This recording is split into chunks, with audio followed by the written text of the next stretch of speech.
lose all sense of reality and enter another world. Remember, do not underestimate the power of PlayStation. Beyond. What's up, everybody? Welcome to Podcast Beyond, episode 378. I'm one of your hosts, Greg Miller, alongside He Only Does Everything, Colin Moriarty. Go Islanders, Go Greg. Islanders. Oh, Still my. doing that? Yo, my He's God. gonna do it all. That's first down. That's first down. It's a different sport. Okay, yeah. It's just the Nick Scarpino has infected my brain, so at any time now, it's first down. The icing's a thing in hockey. It's icing? That's... Yeah. There's no... That's what the refs do. I've seen it. Oh, okay.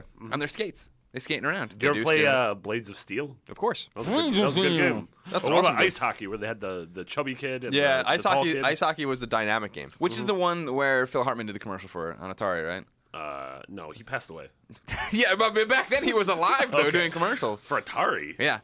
I'll show it to you eventually. I'll find it when we get to Rich go. for my blood. All right, over here, back in the never-rotating third chair, the best beard in the business, Marty Sleva. Yeah, I'm excited. You're back. I'm gonna be here for the long haul now. You're here. This is it. I don't have You any brought your trips own planned. notepad. You're learning how to take notes. I got my notepad. I Yeah? got my phone, my water. We got a thing that says for Colin. Yeah, that's ominous. It looks like like Colin's in like a 1950s noir detective movie. They just throw this manila envelope dead down. drop. Like, there you go. But yeah, no trips planned until PAX East. So You went to Japan. I'm going I to did. PAX East. Yeah, I went to Sony in Japan. Oh, you're going to PAX East. Yeah, oh, we're going to be there panel together. Yeah, we Wait, are can going to say have a that? panel together. Yeah, that's whatever. public. Okay, Yeah.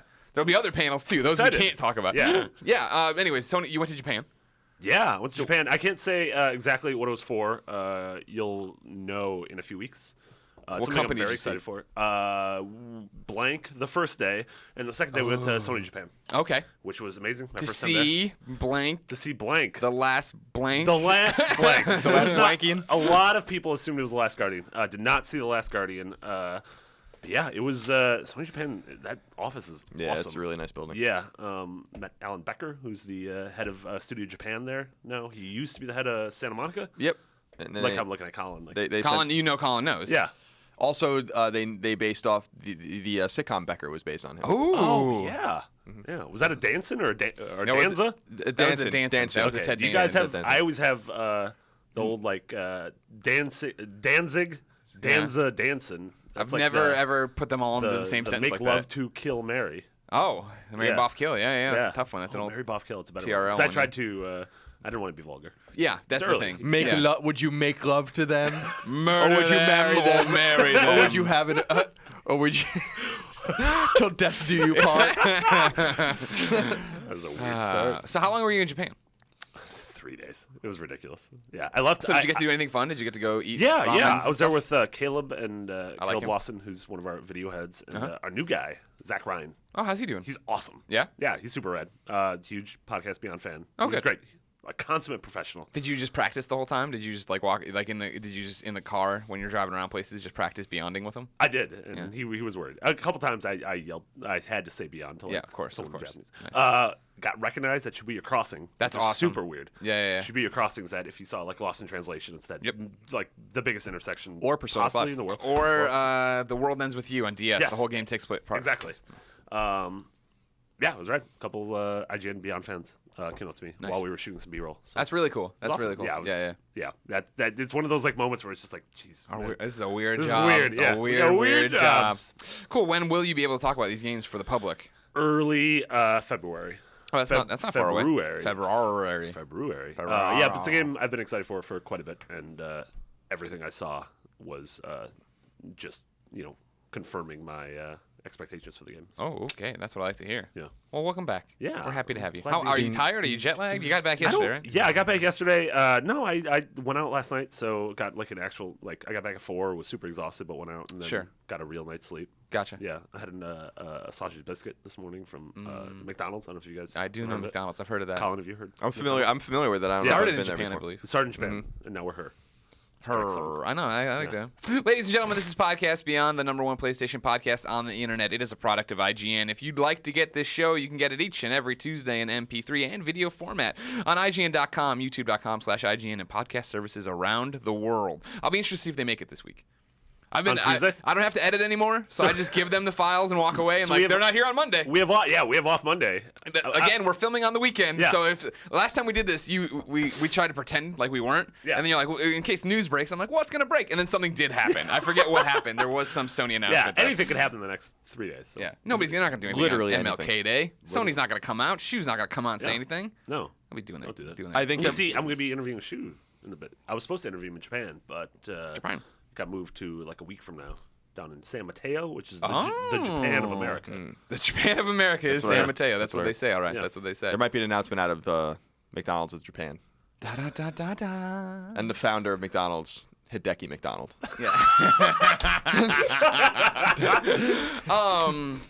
I hit all the bumps, I did all the things. All right, so first off, before we get to anything, Yeah. we have an actual piece of mail here. Mm-hmm. This is from a gentleman named Benjamin Williams. I won't read his address. He sent it to the Beyond crew. On the back, he says, "Go Tigers, go Chiefs, go Royals." Yeah. These are Missouri references. Do you ever get worried that Anthrax? Remember Anthrax? Yeah, how could I forget? Well, the band from New York City. I mean, are they from New York Yeah. City? I didn't realize that. Yeah.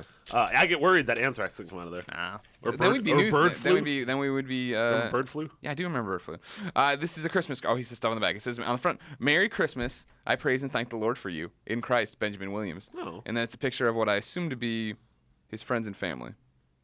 Let's see if this back gives us any clues. "Thank you for all the joy you bring to this world, Beyond." Beyond. Well, thank you, Benjamin. Yeah. Beyond to you Well, too. nice, Benjamin. That's nice. You know, Christmas was a while ago, but I'll let it slide. I'll allow it. I haven't been in this office for a long time. It was Okay, on my then that desk, might- so I'm sorry. It was probably here like a month ago. Trying to read. Postmark? No, he sent it on Christmas Eve. It's postmark Christmas Eve. You can't be sending things on Christmas Eve. I'd expect Benjamin. that. So this is Benjamin. totally like he's talking to his wife, and he's like, "Man, we got a lot of cards left." And she's like, "Do you know anybody else?" And he's like, "Oh, wait a second, all my favorite podcasts." My brother sent me his Christmas card this week, so got that Blown it. 2 days ago. Appreciate that, man. Yeah. What a Deegan? I just tell you, what's his Dagan. problem? Deegan. What a jerk. Your brother's name's Dagan? Deegan. Deegan? Like Dagan. Deej. Like Deej I don't know why from you keep Bungie. calling him that. He Because it doesn't really like offends you. It's Dagan. D-A-G-A-N is his name. Yeah. It's That's a Gaelic. name. It is Gaelic. Let's begin the show with what is and forever will be the Roper Report. Time for some news. We had Max filling last time. He had no idea. Oh, I He had listened to it. No He was earthly very idea. confused. He's tall. He's really tall. Yeah. He has nice jackets. He does. He dresses super nice. He's got a good style to him. He does. That's, you know what I mean? Like he looks like what was the guy I'm thinking of from No More Heroes? Johnny Football, right? Oh, That's no. one? Travis Touchdown. Travis Touchdown. Johnny Football. Hey, I was close. You were That's- totally Come close. on, that's it. I Generic think you're name talking- and football term. Yeah. That's Namath. Joey. Ah, yes. I see what you're saying. I see what you're saying. Johnny Football. Johnny Manziel. Joe Namath. I see what you're talking about over here. Now we're looking it up. John Fox, Bears coach. Mm. Yeah. How do you feel about him? I just like the fact that there's now a fox in the Bears den. Ah. I'm excited. I don't know. I guess no Couldn't one. be worse than this year. I guess Exactly. I just looked up Joey Football Wiki just to see what would happen. Yeah. Because I don't think anyone actually called Namath actually called himself Do you Joey have a Football. virus He did. now? You know, Broadway Joe, maybe. Broadway Joe. There's a good name. Joey Galloway was first, and then Joey Harrington. Remember Joey I Harrington? remember Joey Harrison. How can I forget Joey Harrison? Joey Blue Skies. Don't remember Joey. Joey Harrington was the for a long time he was he was drafted by the Lions and he was their quarterback when they were awful. Oh. And they called him Joey Blue Skies because he would always like have really positive things to say after a loss.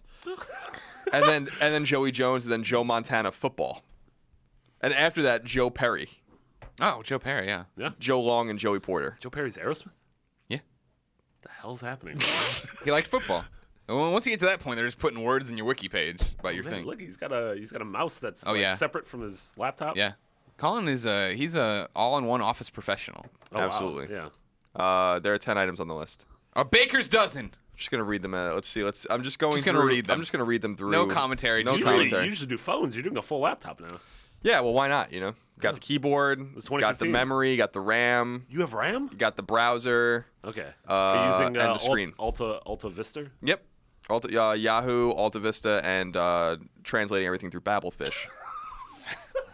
Because I'm reading a Polish website. I like that. Top telling. So I guess the first story would be the top best-selling games of 2014, for December 2014 in the U.S. via MPD Group. Remember, this is retail only, not digital, not worldwide. But these are the top 10 best-selling games in December 2014 at retail in the United States, the all-important month of December for holidays. Call of Duty Advanced Warfare was number 1. Grand Theft Auto 5, number 2. Madden NFL 15, number 3. Super Smash Bros. Number 4. NBA 2K15, number 5. Minecraft, number 6. Far Cry 4, number 7. Just Dance 2015, number 8. Destiny, number 9. And FIFA 15, number 10. So no surprises there. Yeah, no surprises. I thought Smash Brothers had a really good showing. Yeah, it did have a good showing. It's a good game. Of course, we don't have. It's a great game, but I didn't expect it to do that well Sure, to be number yeah. 4 overall. I think it sold like almost 2 million copies. Good. Something like that. Everybody should be playing Smash. Nintendo did release a statement, but I don't know where it is. I'd have to look for it. Oh, it's me, Nintendo. Interesting stats include the fact that Call of Duty Advanced Warfare's best-selling SKU was 360. That was weird. Install-based BO. With Xbox One being second, PS4 and PS3 being third and fourth. GTA 5. So it stands to reason on that one that people are still, you know, how we were talking about coming into it, that first off, Call of Duty is associated with Xbox, and so will that continue this generation? It looks I'm like it sure. did, right? Does that translate to Destiny as well? Destiny's number 9 best-selling copy was Xbox One, followed by 360, followed by PS4, followed by PS3. That's crazy. But to wasn't me. there shenanigans we were going through the other day? Yeah, this doesn't Biscuits. count. This doesn't count bundled in hard software. So if you bought the Destiny bundle, Gotcha, that don't gotcha. count. I did not buy that one. You should have. Why? PS4? Why do you throw them away? You're making IGN Basically, money. every game that's cross-platform sold best on a Microsoft platform, except for Far Cry 4, which sold best on PS4, and Just Dance 2015, which sold best on Wii. Good Period. job, ubiquitous software. Is that what it's supposed to be? Ubiquitous Yeah, I didn't know software. that. I didn't even really ever make that connection. Yeah. That's interesting. Quick aside, when you combine PS4 and Xbox One sales for their first 14 months on the market with their respective first 14 months of PS3 and Xbox 360 sales in the US, the new gen consoles are outselling their predecessors by a combined 65%. That's awesome. Yeah. Yeah.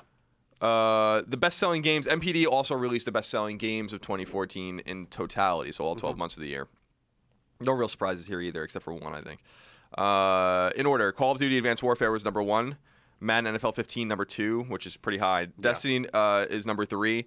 Grand Theft Auto 5 is number 4. Minecraft is number 5. Super Smash Bros. Is number 6. And Super Smash Bros. Sold better on 3DS and Wii U. Install base, yo. In totality. NBA 2K15, number 7. Watch Dogs, number 8. FIFA 15, number 9. And Call of Duty Ghosts was number 10. The hell? Again, No if you- Assassin's Creed in there, right? Nope. Yeah. Again, if you look at the few surprises for me are Madden being that high. Madden must have done extraordinarily well. Football is really People love taking off Madden. with a lot of people. They had that awesome Kevin Hart commercial. I love that commercial. Was that the same commercial about what Dave was the Franco? No, there was a commercial that was started airing mid to late season where it was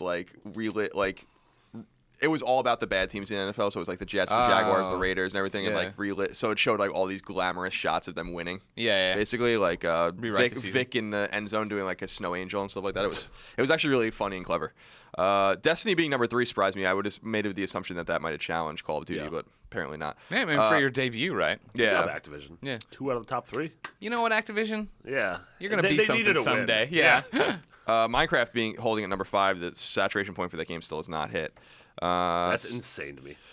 NBA 2K15, not surprising being at number 7. That was the best-selling game of the month, I think, in October or November, which is surprising. Watch Dogs held in there. FIFA 15 obviously is huge. Ghosts making it surprise me. Sold best on 360 and PS3. Yeah. So A lot of those, most of those games are late 2014 games.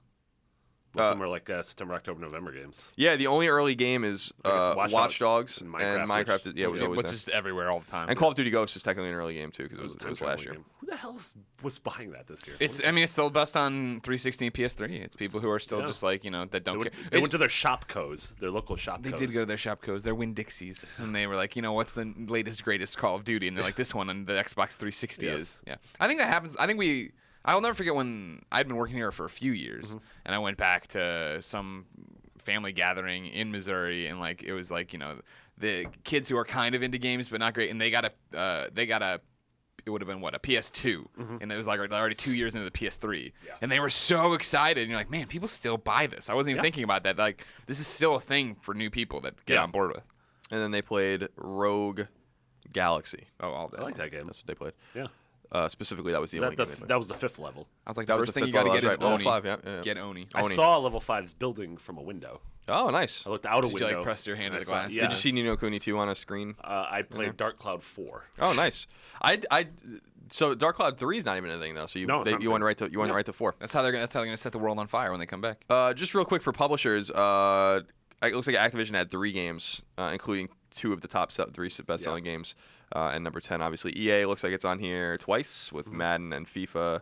Ubi's on here once with Watch Dogs, and then 2K with NBA. Nintendo with Smash. So there is a first-party game on here. Minecraft, I guess, is technically a first-party game as well. So NPD doesn't factor in digital games. Correct. Nope. Do you think how different would it be? How different would this list be if you factor in digital games, and even like PC games? Like Right. That's it's fascinating to think about. And what I think Destiny would come up a lot. Like the PlayStation Network put out this thing saying, "Hey, here's what the best-selling games for the year were," and like Destiny's right at the top, or right below the top. We'll Is get it there. Minecraft? Don't I'm sorry, everybody. I'll be quiet. Don't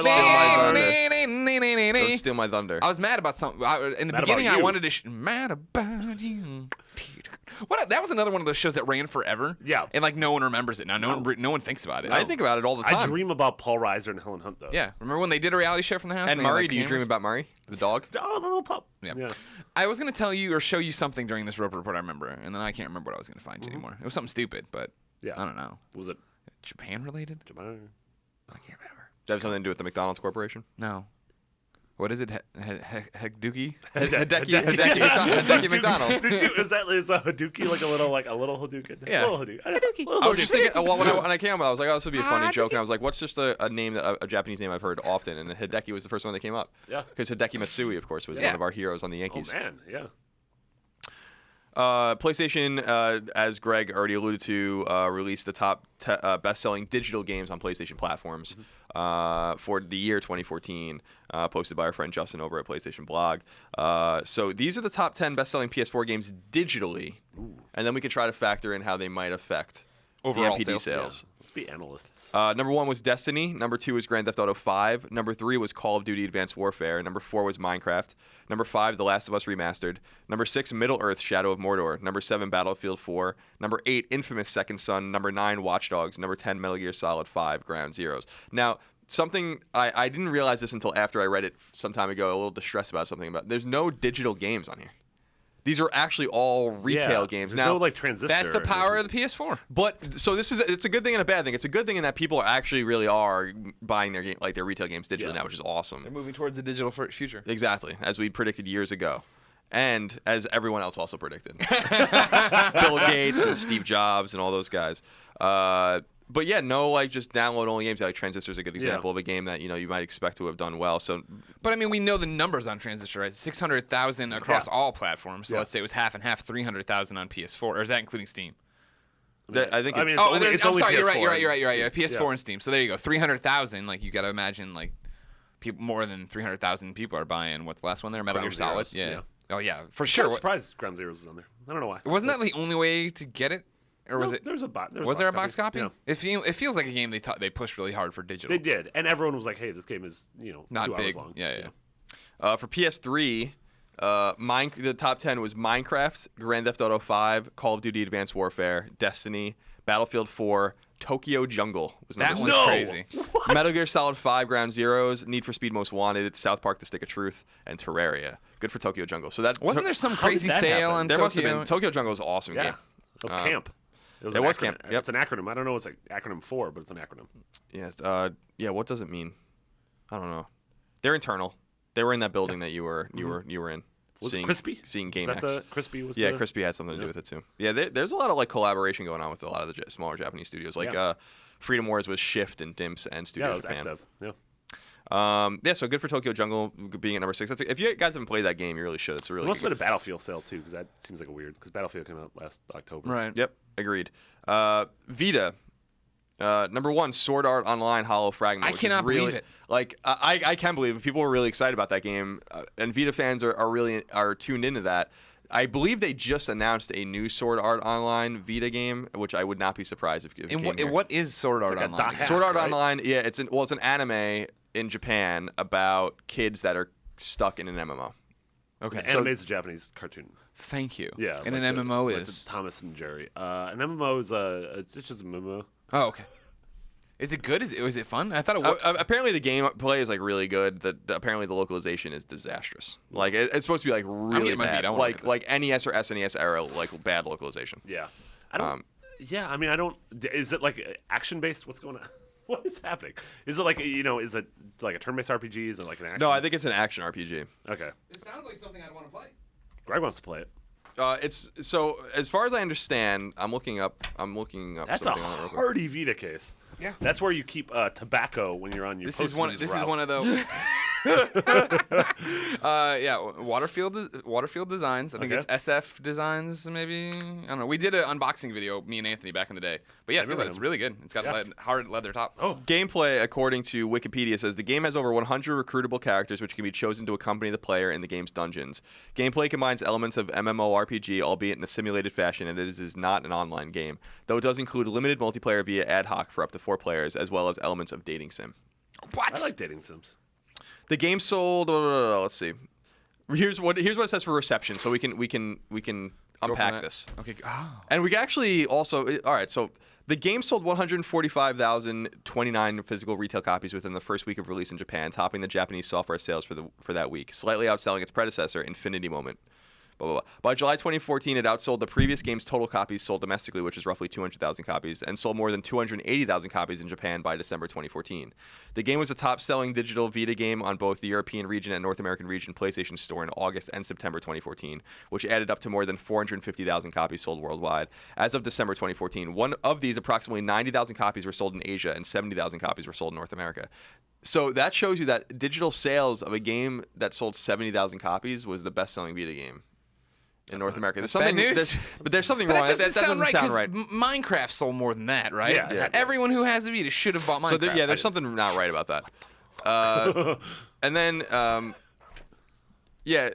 so as far as how it is, the game received a Famitsu review score of 32/40, which is actually pretty bad for Famitsu. An import review by PlayStation Lifestyle gave the Japanese version a game rating of 9 of 10.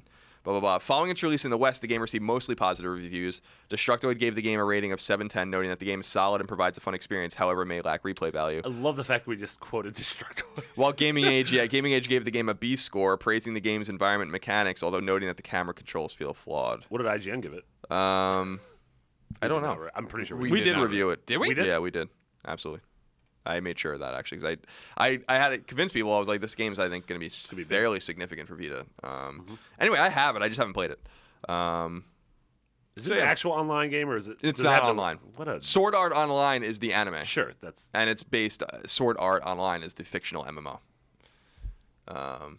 But yeah, that I'm can in be a black confusing. hole of IGN. I can't. I don't know what is happening right No now. Wi-Fi is reaching this PlayStation. Anyway, Vita. the rest of the top selling. All right, so My Vita top selling games. Sword Art Online was number 1. Number 2 is Minecraft. Number 3, Killzone Mercenary.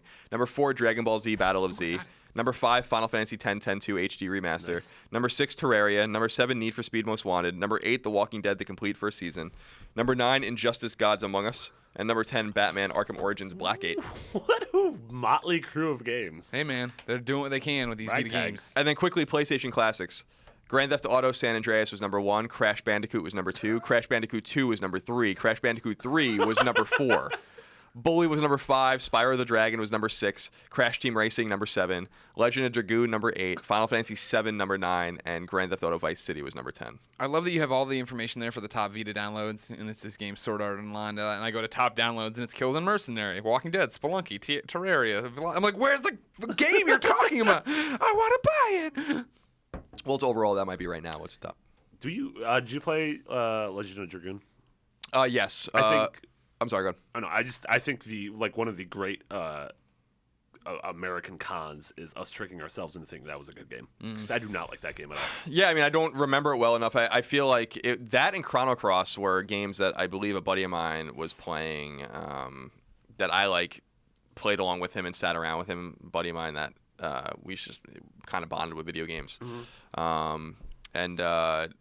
I don't remember them either of them vividly, other than that they were just late PS1 games. Yeah, Chrono Cross was very late. And that specifically with Dragoon, the only thing I remember about it now, having not seen it or played it in 14 or 15 years, is that Shu worked on it. That's right. I think he was the producer. Long load times. There's all these games I'd love to go back and play and experience again and see all what the way am I through that were like these touchstone kind of games, Yeah. but I just don't have any time. I was all down to buy this. Now it's $40. Oh yeah, it's a huge game. I'm sure we can Sword you can Art? borrow mine or whatever. All right, Borrow his Sword Art. let's move on. You have a new message. Wait, is this now number 2? This is, I don't know what this is because I haven't written any of this down. I'm just reading the that's stories. This next story, written by Brian Albert, our friend Brian Albert, says Strong Brian. Uncharted 4 won't be 60 frames per second if it harms the quote-unquote player experience. His story reads as such. Uncharted 4's game director Bruce Straley says the game won't run at 60 frames per second if it harms the player's experience. In the latest issue of Edge, Straley said the Uncharted 4 demo we saw last year was running at 30 frames per second, though the game is achieving a higher number overall. Quote, "We're actually going above 30, but we locked it for the demo. We're going to do whatever it takes to make the game we want to make. If it means we could go for 60 but lose something that would really impact the player's experience, then it's our choice as developers to say, well, we're going to the experience over 60 frames." For context, every PS3 Uncharted game ran at 30 frames. The re-release of Last of Us ran at 60 frames if you wanted it to. So that's weird, basically it. Yeah, I think I agree. Just maybe because we're not used to it, but Sure. and we knew it as something. Now, this is a great argument that people have, which is that frame rate affects gameplay. And I agree, but I don't really agree. I think that in Twitch shooters and stuff like that, high frame rates obviously matter a great deal. I actually don't really think or care about frame rate ever. So I really just see frame rates as, and I really do think most people see them this way, because I can't look at something and be like, that's 25 frames a second, that's 38 frames. I just can't see it. I don't see it. Yeah. What I can tell you is that when someone, I'm like, the frame rate's bad, the frame rate's decent, the frame rate's good, the frame rate's, you can kind of tell when something runs like really high frame rate. That's basically it. Yeah. And and as long as the frame rate isn't sluggish, I don't care. Yeah. It doesn't matter. Uncharted is a fantastic series running at 30 frames a second. The shooting's fine. Yeah. But to each his own. I know some people are very passionate about that issue. Weirdos. Colin. That's who's passionate. Yes. There's a lot of passion about this Uncharted 4 business. Like the passion from DWS, the Destroyer. I thought you were going to say, like, the passion of the Christ. DWS to me means Debbie Wasserman Schultz, who's the Democratic chairman for the party chairman. Such a nerd. God, you're a nerd. Because all the blogs, Shut up, nerd. Because all the politics blogs call her DWS. That's cool, I guess. Nerd. He writes into beyond at ign.com just like you can. It says, "Dear Mr. Miller, Dr. Moriarty, and the never-rotating third chair, Marty Sleva. I can't be the only person who's very skeptical about Uncharted 4's apparent 2015 release date. It makes sense that Naughty Dog and Sony would announce and push for a 2015 release as the prospect of a new Uncharted will sell systems. But if the rumors are to be believed, the early build of Uncharted 4 was mostly scrapped and started from scratch late last year due to some internal issues at Naughty Dog. Also, the recent gameplay revealed, which looked fantastic by the way, did look distinctly like an extremely well-polished pre-alpha build, the kind they'd use to test stuff like foliage and AI. All that compiled with the fact that several high-profile PS4 games have already been suffering delays, and Naughty Dog titles always have impeccable high standards, leads me to think that we won't see Uncharted 4 until sometime in 2016. Are these concerns warranted, and do you think a 2015 release date is realistic? Sincerely, Debbie Washington Schultz, the Destroyer. That was her name? Debbie Wasserman The Schultz. Destroyer. I was close, though, huh? Yeah, We talked about this last week. The fact that I had the belief that Uncharted 4 will not come out in 2015. That is one of my predictions. I also for the don't year. think Zelda will come out this year. Oh, yeah, no way. Is Zelda, okay. Have they even said 2015 for that? They have They did, yeah. Should I double or nothing my Jose Secotero belt? You have a Steakotero belt? Anyways, let's get off that one. No. Yeah, I don't think it will make it this year. Uncharted? Yeah. Neither do I. Which is fine. I mean, my whole thing now is, I'm fine. Just delay the game. It's fine. Right. It's just make it a good game. There's more than enough to play. I do not. I think that we always talk about the Arkham Knight delay being like, okay, you guys knew you were not hitting that. Sure. I think Naughty Dog is 1,000% pushing for 2015. Probably already crunching, working insane hours, doing all these amazing things. But I think they're going to get to that point somewhere in the summer, maybe somewhere in like September. Yeah. Just be like, we need more time. Yeah. We don't want to put out a product that isn't what we Sure. want. Just like they did with Last of Us, where it's like, hey, it sucks to do this, but blah, blah, blah, blah. We're pushing it. Yeah, and I mean, being a part of, having Sony at your back, you can get a lot of external development. You can offload a lot of certain key parts of development to other studios, to Right. outside sources. I don't know. I just don't. Yeah, I mean, we saw running the game, look great at PSX, obviously, Yeah. but it also seemed like a very vertical slice, right? Yeah, Like here's what we exactly. want to show you right now, and there's so Exactly. many other things to do there. I think Yeah. I think that I'll go back to all the time with like Neil and Bruce are amazing game creators, Yeah. amazing game developers, Yeah. and I think it would be foolhardy to say that all right, Amy's leaving the project. You guys are now in charge of the project, and them to come in and be like, all right, well, we aren't going to make any changes, and this is the game, and we're going to go through it. Like, they come in and they need to be creative. They need to change things. They need to. It's like with you and Beyond, and when we're gone, right? Sure. You're going to come in with a new team and need to make it your own. You can't just be like, well, we'll keep running with everything that's worked. I'm going to work on my Greg Miller impression. Exactly. No. You got to come in and do your own thing, and I think that losing all those people basically a year ago, or starting to lose people, mainly Amy this time last year, is like where it all starts. Where it's like, I think they redid a lot of that game, and I have no proof. I have, you know what I mean? Scuttlebutt one day, I'm sure will come surface on everything that happened internally. But for right now, I think that game went through a major overhaul, and I think that that's going to lead to it needing to be pushed. Then Colin. what do you think the? No, I mean I agree. I don't know. I'm sure that they intend to do it. I don't think that it's like that studio is known for crunching. So if it slips, what's the tentpole PS4 game this fall? Something we don't know yet. Probably they better hope they. I mean, it has to be something we don't know yet because everything we know is coming out the first half of the year. Yeah, exactly. What would you have in your chamber? Yeah. Hopefully, you think that like we've talked about before, and this sucks because it's not really a thing, but like an Uncharted collection. You know what I mean? Like that doesn't get everybody excited, but it gets some people excited. Like the Master Chief collection. It does get you ready for it. But you know what I mean? That wasn't. It's not the exact same thing because like Master Chief was so much. You know what I mean? Over so many generations. Whereas this one's just like, oh, okay. Yeah. Remember those Ape Escapes? Oh my God! I remember the Ape Escapes. There was a boy with there was a new Ape Escape game like 2010 or 2011. On PS3? Yep. Oh wow. That's what they were teasing with PlayStation All Stars Battle Royale. Yep. That was the chance for everybody to get their own game again. Medieval. The Ape Escapes didn't work. I'm surprised they actually haven't gone back to something like Medieval yet, and really tried to do something. Like you can do something with that. Franchise. Absolutely. You can do something with Ape Escape too.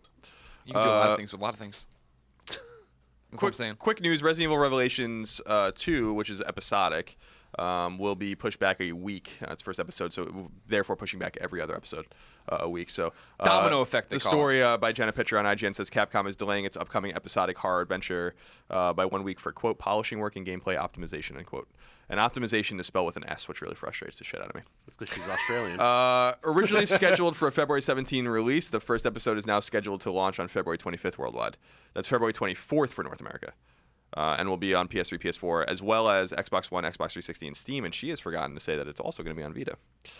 Capcom. Or did she? Dun dun dun. Jenna, the X-Bot. I think it's trying to ruin this system. I think it's day and date with Vita. They announced it at PSX. That's how Telltale usually talks too. And then we never see their games come to Vita. We'll see. 6 So months just in case you're looking forward to that game, just temper your expectations in terms of timing. Other quick news is the new Toukiden game Kiwami was announced for PS4 and Vita. Comes out this March. That's the best-selling Vita game of all time, I believe, for Japan. And did pretty well here too. It's a monster hunting game. It will be on PS4 and PS Vita. Same game. Like cross save and shit. It says it's called here the expanded version. It will be available March 27, 2015 in Europe, March 31st, 2015 in North America. So yeah, it just seems the expanded version and showcase some. Includes the original Age of Demons, which is the original game, and a brand new story, new weapons, new Oni, new Mitama, of which there are now over 100, along with new Slayers, more moves, and twice as many stages. Ooh, I want a new Oni, so that's good. Yeah, it's about time we got a new Oni. Yeah. Let's see. The next story is from Jimmy Champagne. It's about Champagne. About Yacht Club Remember his games. dad? Yeah, Mr. Champagne, a podcast beyond vet. It's about Yacht Club games, specifically about Shovel Knight, which was 2014's game of the year. Developer Yacht Club Games has revealed that the first DLC for Shovel Knight will be a new campaign featuring the Plague Knight boss as a playable character, which is pretty cool. The pedal, quote, the pedal is on the proverbial metal on Plague Knight. We are working full-time on update content, Plague Knight, body swap mode, and battle mode, and it's shaping up to be amazing. The Plague Knight campaign will be the first content release, and it's feeling like a whole new adventure already. A new relic system, new characters and bosses, remixed content. It said Yacht Club in a Kickstarter update. As you guys know out there already, probably, if you were watching PSX or listening to Podcast Beyond, Shovel Knight will come early this year, maybe within the next month or two, to PS4, PS3, and Vita. It has that Kratos. Yep, Kratos is in it. Yeah. Kratos from God of War. Weird tangent. I played Severed for the first time at CES. Oh, that's a video game. You like it? Yeah. I love Okay, it. good. Yeah, I'm a big fan. All right. Yeah. Super excited for that. Yeah, I'm very excited about that one as well. Yeah. Good taste. That drink box. They're so good. They're so good. So good. They're really good. Yeah. I saw this, which was weird. I actually hadn't heard of this until I just was reading the news this morning. This one is by David Whitmer. He wrote the story for IGN. It says, developer Starbreeze AB announced today that they have sold their adventure game Brothers: A Tale of Two Sons to 505 Games. The game, which reportedly has sold roughly 800,000 units since its release in 2013, went for $500,000. The sale includes ownership of all trademarks and domain names associated with the title.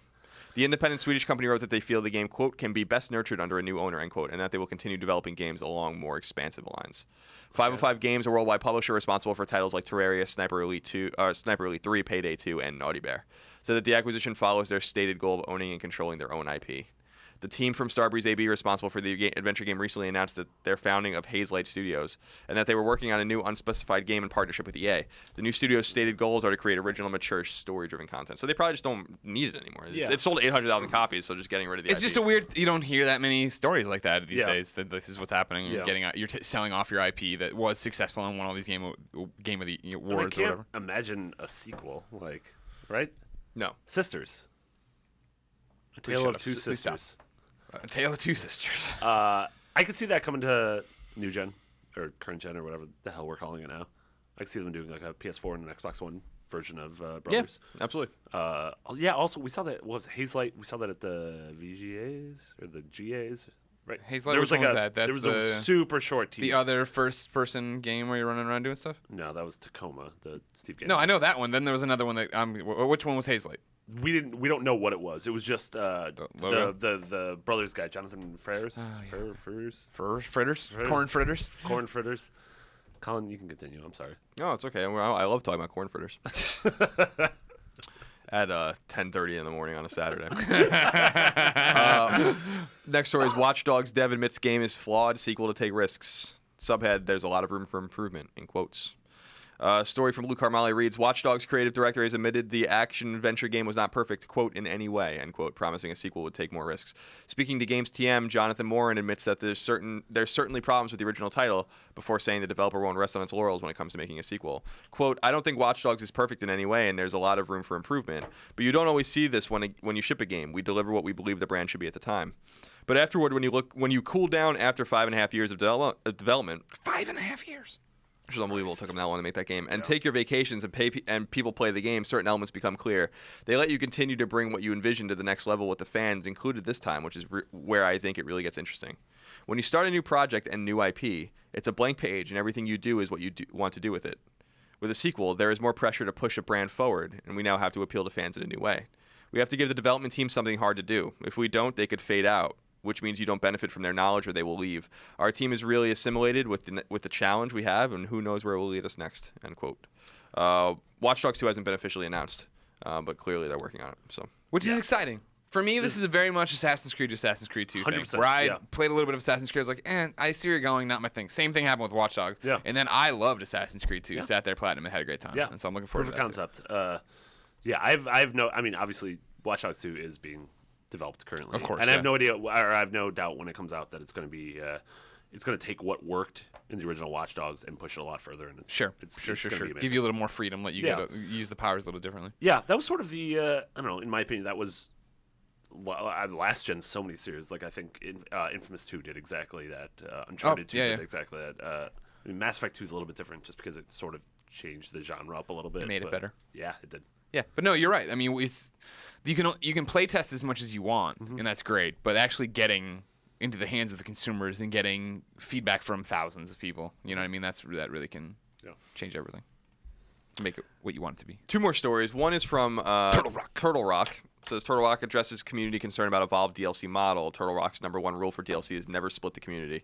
Jenna Pitcher wrote, Turtle Rock Studios has taken to its community forums to explain the content and pricing models of Evolve's downloadable content following fans' vocal criticisms online.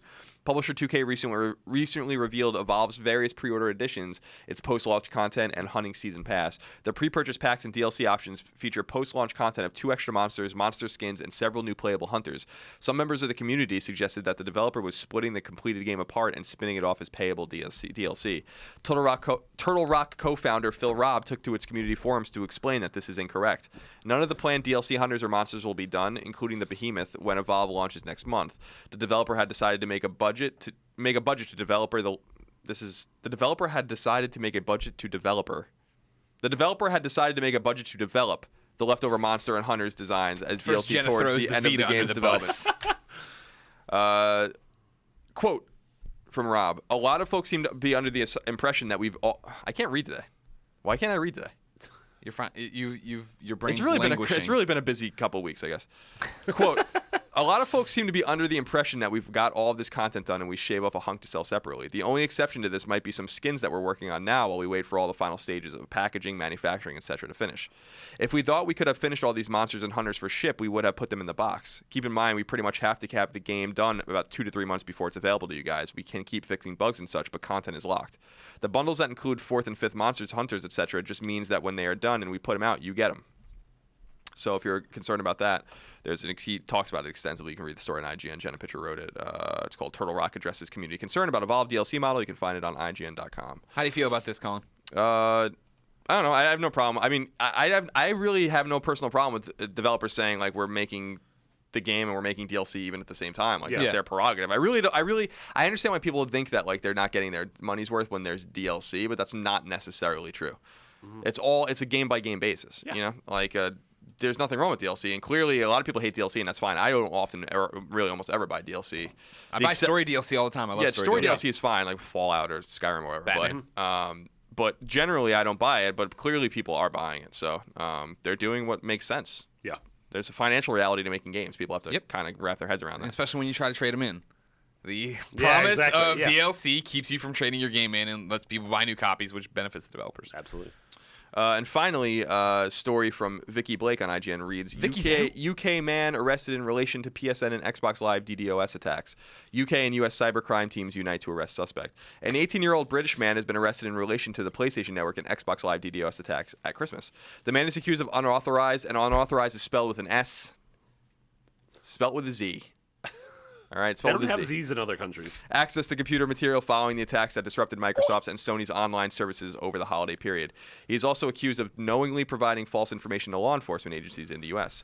The arrest came as part of a joint operation between the Southeast Regional Organized Crime Unit, the Northwest Regional Crime Unit, the National Cyber Crime Unit, and the Federal Bureau of Investigation. That's like the Justice League teaming up with the Avengers, teaming up with the Justice other League Avengers. Task Force, X-Force. And that's it for the news. Now, before you even ask me what's coming out this week, I can't tell you because it's Saturday and we have no idea what's coming out. Sorry. The drop comes on Sundays. Dying Light's next week, right? Dying Light, the 27th. Ironclad Tactics comes to PS4 for sure on Tuesday. I don't know what that means. That's a Civil War. I don't know what the hell that Civil War means. strategy game. Actually, looks really cool. Oh, really? Yeah. Let's see. Let me look. Yeah, Ironclad Tactics is out. Saints Row: Get Out of Hell comes out. You guys played that? Yeah. Did you like that? Yeah. It's more Saints Row. I mean, it's an expansion, standalone expansion, which is nice. So it's just like, what do you call that? Standalone expansion, I guess. Yeah. We go to hell, do stuff. You get the superpowers. It's funny. It's got a whole bunch of different people in there. You got William Shakespeare's in hell. Oh, I wouldn't know more about that. Oh, you'll find out. Science Puzzler Splice coming to PS4, PS3 on January 20th, according to the long-awaited Science Puzzler Splice. Grim Fandango's in 2 weeks. Yeah. Ooh, yeah. Yeah, I don't. That's basically it. Ooh, Banana. God, I'm so excited for Grim Fandango. Yeah. Yeah. You gonna platinum it? I'm gonna. Yeah, probably. I mean, I can't imagine I wouldn't. Yeah. I'm good at that game. I do the puzzles and I talk to people and I laugh. I never played Grim Fandango, so I'm looking forward to playing Grim Fandango. But I have a feeling it's gonna be one of those adventure games that probably push me away from adventure games, where it's like, how do I make this knob interact with that light switch? And just clicking everything in the room with it. Like, I don't know what to do. It's definitely over the past 15 years since it came out. Adventure games have definitely become more intuitive. Sure. Stuff like what Telltale does, and even like Broken Age. Whereas Grim Fandango was right on the edge of that. It's sort of Grim Fandango. For lack of a better term, was sort of the end of that original. Yeah, you saw that. Yeah, lots of air quotes going on there. Yeah, end of the sort of that original era of adventure games, or at least the '90s era of adventure games, and it still had a lot of those old tenets of having to combine X, Y, and Z. To make whatever's after Z. Yeah. Alpha. A hashtag. Make the hashtag work. Colin, what are you doing over there? You're looking at trophies. Yeah, just seeing what's. I was just thinking about games that are coming up. Basically, a lot of games release dates are imminent when their trophies are uploaded. Sure, so I was just seeing if there's anything here that we were missing, but Gotcha. really. Okay, good. Let's go to the readers then. Eric writes into beyond at ign.com, just like you can. It says, "Dear Greg, Colin, and Marty." Hi, Eric. Now that the Xbox One has officially lowered its price to $350, what is your prediction for when the PS4 drops its price? I imagine it must happen in 2015, even though the PS4 is still in the lead. So when do you think Sony will make its move? I think it'll be announced at E3. After all, there's no rush for them, but then again, they won't want Xbox One to catch up much in sales. Colin, when are they getting a price drop? I still don't see there's any reason to drop the price of PS4. Do you think they'll wait until Xbox One has surpassed them? No, I don't. Everything's relative, right? Like Xbox One is sold better than PS4, which is another thing we forgot to bring up actually during the news. Is that Xbox One outsold PS4 in December. So November and December it outsold, which are a very pivotal time. Xbox One has dropped its prices drastically though, like $150. Yeah, that's 30%. Yeah. Like over a year, which is incredible. And they're probably eating it now on every console they sell. Yeah. So Sony's making a profit. PS4 was originally assumed to have been profitable later, but they confirmed more recently that it is profitable now. So even if Xbox One is selling, say, 300,000 units a month, and they're selling 250,000 units a month, they probably don't care. You know, like they're like it's all optics. Like only hardcore gamers like us, like that, really are engaged, even pay attention to the sales charts. And it doesn't matter to most people. Who cares? But the price tag matters to people, right? The price tag does matter, but at the same time, if they're selling, the point is that they're selling 250,000 units just as an argument's sake a month, which is only 50,000 lower just for argument's sake than Xbox One. Then they're probably like, well, whatever. Like, like who cares? Like we have no like the extraordinary thing about PS4 sales specifically is that they've done it with no games. I mean, I'm sorry. Like, I love the lineup of PS4 games, mostly the indie and the downloadable stuff is really great. But there's nothing in the retail space that is exclusive to the system that is really a must-play game. Nothing. So Uncharted, Bloodborne, and The Order will be those 3 games for them this year, maybe. Especially, I think Bloodborne and later Uncharted, I think will really move units. So they're probably looking at their marketing for this year. They're looking at all the statistics they have, being like, well, we haven't even released anything yet. Yeah. You know, we can if we can sell these consoles at $400 with no games. Then imagine what we can do when our first parties start actually releasing things. So to me, like I would not expect a price drop at all. I think it would be foolish for them to drop the price on a financial level. But if they want to saturate the market quicker, then that makes sense. They've sold at this point, by the end of the year, or even before the end of the year, by Christmas, they had sold 18.5 million to consumers, PS4s, which is an extraordinary number. It's probably closer to 19 million, maybe a little bit north of that now. They're fine. You know, they're totally fine. So is Microsoft. Yeah, I definitely don't imagine a price drop by E3, even by the end of the year. Yeah, personally, it seems like the next E3, like 2016 E3 would make sense. Definitely, or maybe like that's a PSX announcement when it happens again. Sure, right at the end of the year. But I don't know. You want to do that right before Christmas. You want mainstream press covering that. You want USA Today talking absolutely. about that. I could see a bundle, like, it's still $400, but you get. I mean, did that Drive Club free version? Well, now that's the new bundle, right? With Last of Us. The Last of Us is their new value-added bundle where like all PS4s come with the Last of Us now. Oh, really? Yeah, that's what I mean. That's what they're So I mean, it's like I think that adding value to the console and not dropping the price makes sense because with a first party game like The Last of Us, they don't have to pay anyone. They own that studio and they own that game, so it's not like they owe any money. It's like when they bundled Grand Theft Auto or Destiny, there certainly were deals there. Yeah. With this, that's just like, well, we own this game. We've already sold 10 no plus Ferrari million for you. Aww. So I don't know. I understand why people you want value bang for your buck, and I get it, but financially, there's just no reason for them to do it. Yeah. They need, like Sony more desperately than Nintendo or Microsoft really needs the money. Yeah. So, okay. Yep.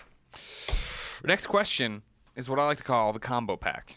You ready for this? Mm-hmm. It's 2 Vita questions that kind of piggyback off each other. So I'm going to read them both, and we'll unpack them together. I like a good combo pack. First I like part unpacking things. The first pack of the combo comes from Simon Tucker. He says, Dear Colin, Greg, and Marty's vertigo-inducing, ever non-rotating third chair. Whoa. I have some sad news. My day one PlayStation Vita recently took a tumble and its screen was destroyed. I was crushed. After almost 3 years of serving me mostly excellent indie games and the occasional first-party title, my baby died. My question for the crew is this. Do you think it is worth it to purchase a new Vita, or should I hold off and wait for the next PlayStation portable device? I didn't play my Vita all that often except for the occasional Minecraft or Spelunky session, and sometimes remote play with some Black Flag. So holding off wouldn't hurt much. But do you think Sony has any big announcements up its sleeve for 2015 that would justify picking up a Vita yet again? As usual, Beyond. Now hold on. Before we do that, here we're going to toss in Jay Reed's part of the combo pack. This was the combo pack. Jay Reed says, Hey Greg, Colin, and Marty. I want a handheld console. With the recent announcement of the new 3DS and the Vita seemingly near the end of its life cycle, is it worth holding out for a Vita 2 this year, or should I go with Nintendo? Thanks, Best of luck on your new ventures. Beyond, Jay Reed. All right, so we're going to put it all together. Start unpacking it. Sure. Is there a new... We've done a lot of unpacking. It's what we do now. That's our thing. Yeah. We're you know how there's some Podcast unpacked. Marty. Yeah. Is there going to be a Vita announcement this year that makes Vita 2 a reality? Absolutely not. Okay. Will there ever be a Vita 2? I don't. God, I mean, there will be something, Yeah. but I can't. I don't know. Jeez. Like I can't imagine Sony going all in again for a more powerful, even more expensive piece of portable hardware, especially when you look at Japan and, God, I mean, riding the subway in Tokyo, everyone's on their phone. Right. Everyone's playing games on their phone.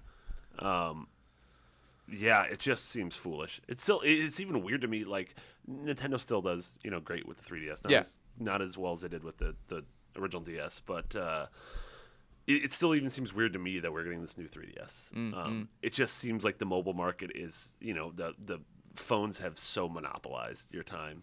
When you're on a commute. I can't imagine. Definitely not this year. I would imagine. Yeah. I agree. Yeah, Colin. I said it before that Sony's crazy enough to do another Vita or another portable. Like I think that of all a company would usually look at something like Vita and be like, all right, well we it's fine, like we like it, we believe in it, but it's just not doing well and we have to move on. I think Sony's actually crazy enough that they're gonna do another handheld. And whether it's a Vita or something new, I think it'll be a new Vita. Like my theory about it is that they'll do a Vita that's like maybe got some more accoutrements on or something, or like something that's like maybe remove some things that you don't need, like the back touchpad or whatever, make it cheaper, or like something that makes it more. I could definitely see another redesign that brings it down. I would love a lot of internal memory or internal storage space. Sure. Like not have to worry about your memory cards anymore. Yeah, like I think the slim model, which people are really enjoying, I don't think that's the last of the Vita you've seen. Sure, I agree with that too. To me, like, I think Sony realizes that Vita is just kind of trucking along and that it's doing fine in terms of for something that doesn't get any marketing and no push from anyone but people that play it. It's actually a pretty extraordinary device, and I think it has this ardent, hardcore following. I think that would buy games for it forever. Just like PSP, they're still releasing PSP games. They released a PSP game last week in North America, and people are buying it. So it's like the Dark Revenant or whatever it was called. You can play it on Vita, but. So I think that like Vita's always going to have this audience that exists, and they're always going to want games. Yeah. And I don't think Vita's ecosystem will die for 5+ years. Like I really believe that. Yeah. So like that's the thing is like we're nowhere close, I think, to a Vita 2 announcement. Another redesign of a Vita, sure, that always is I think a possibility. Again, like you're saying, I could totally see them stripping more stuff out of it to bring it down. Like, all right, now it's $100. You know what I mean? Now it is bundled with the PlayStation 4 and Last of Us, and it's only going to cost you $50 more or something weird like that, right? But a Vita 2, I don't think you're going to see anytime soon. Yeah. Going back to the first question though, like if you have barely been playing it, I wouldn't replace it. Yeah, Minecraft and Spelunky occasionally, and then sometimes Black Flag, like remote play. I would say you can hold off for sure. Yeah, I definitely don't. Personally, remote play is not a reason for me to buy Vita. It's super rare when I use my remote play. Yeah, absolutely. And most of the times, if I'm playing, a AAA PS4 game, I want to play it in. On your giant TV. Yeah, exactly. And if the indie lineup that is there isn't really hooking you in now, it's probably not going to hook you in next year because the lineup there is incredible for Vita. So if you're only dabbling in Minecraft, Spelunky, then I would say hold off. I was looking at I've said this before, but NeoGaf has a really great thread that a guy over there put together of all the upcoming Vita games. He did it last year and he did it again this year. The lineup of games is extraordinary. Like I was like looking at it, I'm like, this is awesome. Yeah. I love this thing. If honest to God, if there was if they were like you can only play one current piece of hardware, what would it be? I would be like, I'd play Vita. Yeah. Like 10 out of 10 times I'd make that choice. Like it's like there's just so many great games coming up, or games that look like they're there's already a lot of great games on it and games that look like they will be great coming to it this year. And I think for Japan and maybe even worldwide, maybe with the exclusion of PC, there are more announced Vita games coming than any other platform. So it's a pretty exciting time to own a Vita if you do. Yeah. But it's not for everyone. For Jay Reed, he's talking about should he hold out for a Vita 2 or go with Nintendo this year? I'd say go with Nintendo this year. If you want to pull a handheld, you want to pull the trigger on something. You want to actually have something out there. The new 3DS has a bunch of good stuff. You probably missed a whole bunch of stuff on 3DS and DS that was Nintendo great. Nintendo just had a strong direct with Majora's Mask, Xenoblade, and new Fire Emblem. Yeah, and the Virtual Console selection on there is pretty good too. I just downloaded Metroid, the original Metroid, yesterday to play through it again. I like that game. It turns out at the end she's a girl. Yeah, I heard that. So yeah, it's funny. Like we were talking about with the Nintendo consoles. I'm kind of like thinking about buying a Wii U. And but it's like it's the same thing with the 3DS. It's like I just want it for the Virtual Console. I don't even care about any of these games, with the exception of Zelda. Like I don't care about anything coming out including Star Fox for Wii U. So it's like I don't know. You have to buy these things for your own reasons, and your reasons aren't necessarily have to be justified by other people. Yeah, you have to justify them yourself. It's like I was talking about my Wii U. Like I own a Wii U, and I bought it just to play Smash and Kart, and I knew that going in, and like so now that I'm playing Super Metroid, I was like, oh, that's cool. Yeah, a bonus. It's been we've been playing a lot of Virtual Console games on too. Which is fun. You're not excited for that Yoshi Woolly World? I might be. I'm very excited for I that. liked Kirby. What was the Kirby one? Kirby's Epic Yarn. Yeah. Ryan D writes in and says, March 24, 2015 will be the 10th anniversary of the PlayStation Portable in North America. Wow. It's really that quite right? exciting. Is that Yeah. Wow. Right? I graduated in 05. Yeah, No, I mean that's right. That's right. yeah, it is right. I remember I was one of the first people to pre-order at the local GameStop, and my first games were Metal Gear Acid and Need for Speed Underground Rivals. I still have my PSP, and it runs perfectly, except for the charging port. You have to plug it in right, or it won't charge at all. I went on to play a couple Madden games and one or two MLB show the games, whatever. I, of course, got Metal Gear Solid Acid 2 and both Liberty City Stories and Vice City Stories, the latter of which I recently repurchased on PSN. What are some of your favorite PSP launch titles, and what games over the last 10 years have I missed out on? Thanks for the great podcast. You guys are the awesomest. I mean, I remember when I bought mine. I waited till I graduated college, and then that was like my thing. Like what I did, like the Friday before I started my job at the Tribune, I went out and I'm like, I'm gonna buy a PSP and some stuff. And I bought the PSP. I bought Ghostbusters on UMD, just the movie, just to have the movie, so I could watch it wherever I was. Luminous and Hot Shots Golf. Nice. And Luminous and Hot Shots Golf were superb. Yeah. So effing good. Those games were amazing. Above par. Oh, Wait, there's above par. I I mean, they were very good. yeah. Below, you want to be You below. want to be below. below par, yeah, but But it it's doesn't sound above good. par. Sounds like you're doing better, yeah. Par for the course. The first PSP game, the first time I played PSP was 2006, and because I was poor in college, and my first game was Valkyrie Profile Lenneth. Nice. But yeah, I went back and played obviously the GTA games and stuff like that. I think PSP's lineup's actually really great. It's deep, and there's a lot of like really weird stuff on it. Which is good, and a lot of like re-releases or remakes. Like I really liked what was it, Dracula X Chronicles, whatever, because Symphony of the Night was like built into it and stuff like that. Final Fantasy Tactics. Tactics, of course, Mega Man Powered Up, Mega Man X, the Maverick Hunters. There's a lot, and then later on, I mean, I think for me the swan song for the system was Final Fantasy IV Complete and Tactics Ogre. Oh, Tactics, cling to us. Yeah, let us cling together. Let us cling together. Cling to us. Cling to us. I common absolutely adored that game, and that was the last game I played on my PSP, and my PSP started to die. There was like it looked like burn-in, but it wasn't. It was like the picture would appear twice, like right next to each other, so it was like slightly shifted, and like you just had to deal with it. It was a like, glasses-free 3D, actually. Exactly. I love and my PSP. So I couldn't. That was the last time I played, and I remember. It was around GDC 2011 maybe, or 2012 when I last played my PSP. I don't even know where the hell it is, to be honest. I have my drawer in there. PSP Go went with me, obviously. That's the one I still have at home. It couldn't have been 2012 because I was like all on Vita then, so it must have been 2011. Yeah, I actually played all of those games, amazing. Peace Walker, all that. Yeah, that game you've missed that you need to play is Metal Gear Solid Peace Walker. Yeah. Metal Gear Solid Peace Walker is so good. Yeah, although not on.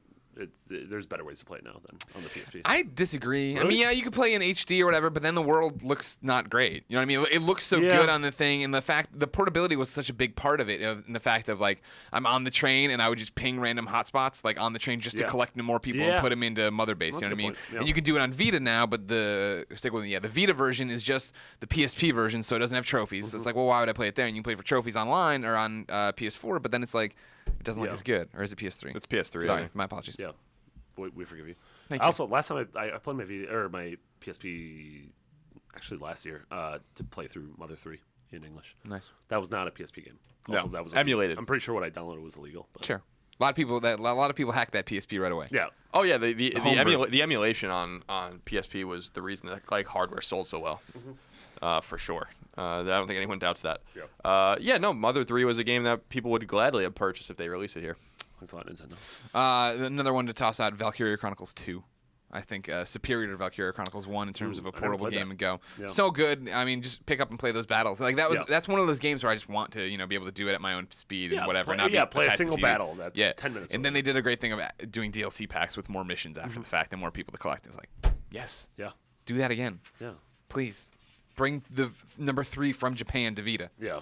Wait, you have a JPEG on I this. do. Well, this is of course, Colin. You know we have a segment here, one of our favorites, called the Worst PlayStation Network Name of the Week. A lot of people, what they do is they send in screenshots of the name, so I know it's real. And this one, I just thought it would be easier to transfer over. Gotcha. This one comes from Rob Mather in St. Louis. Ran across this person a couple of months ago while playing Destiny. I'm a pretty laid-back guy, but this really offended me. Picture attached. First off, I want to show you one. It's just he's using the little cow logo, the cute little cow, cute. little cute, cute cow. Yeah. My kids love anal. Anal spelled A-N-U-L. All one word. My kids love anal. Jesus. Shuhei, let them change their names. Even though I doubt this man is. Hashtag let them change. Let them change. That's a good one. Ladies That's and a gentlemen. terrible one, but that's a good Sure. example of for why a good, you should. Good, bad PlayStation name. Yeah, exactly. Ladies and gentlemen, this has been Podcast Beyond, episode 378. Remember, this is IGN's PlayStation Podcast, the number 1 PlayStation podcast on the internet.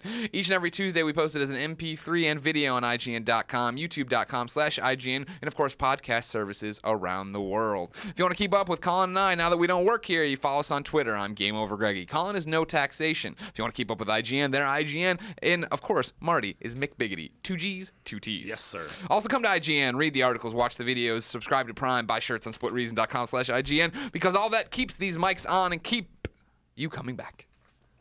I thought you you saved used the wrong yourself. tense. I just run. It was an audible. I just run and run and run. Yeah. Just zig and zag, do what I want out An there. audible is when right before a play you Shut change up. the play. Kill.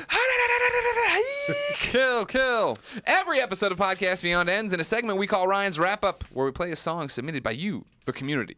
Today's song comes from Alessandro. Am I saying that? Alejandro. No, it's got 2 S's. So Alessandro. Alessandro. I It's said it supposed right. to be Got it. Z's, but he's British.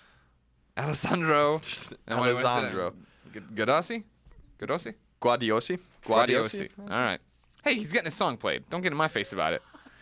Alessandro Guardiosi. Hey, Greg, Colin, and Marty. Hey. I wanted to put forward a song of mine that I wrote as it was inspired by the game title of Devil May Cry. It's a dark pop groove and would love the opportunity for it to get played on the podcast. See the attached MP3. I did. That's why it's getting played. You can see all my tracks at www.soundcloud.com/ALESSANDRODIOSI. It's his name, but I wanted to spell it out. That is a URL. What does gotta get a URL stand bit.ly. for? Universal Rectify Link. Rectify link. Redirect. Maybe. Oh, that is a good one. Hope you guys enjoy it. don't know. All the Never best thought with of your it. new venture. Well, thank you, Alessandro. It's a pleasure to hang out with you. Did I do that one right? Alessandro? Alessandro? You're really I'm good at learning. that. I know the song by Lady Gaga. That's easy. Alejandro. Yeah, I know. And that's what I'm trying not to do, because there's S's in this one. Alessandro. Thank you, Alessandro. Thank you for listening and watching, ladies and gentlemen. Until next time, Beyond. Beyond.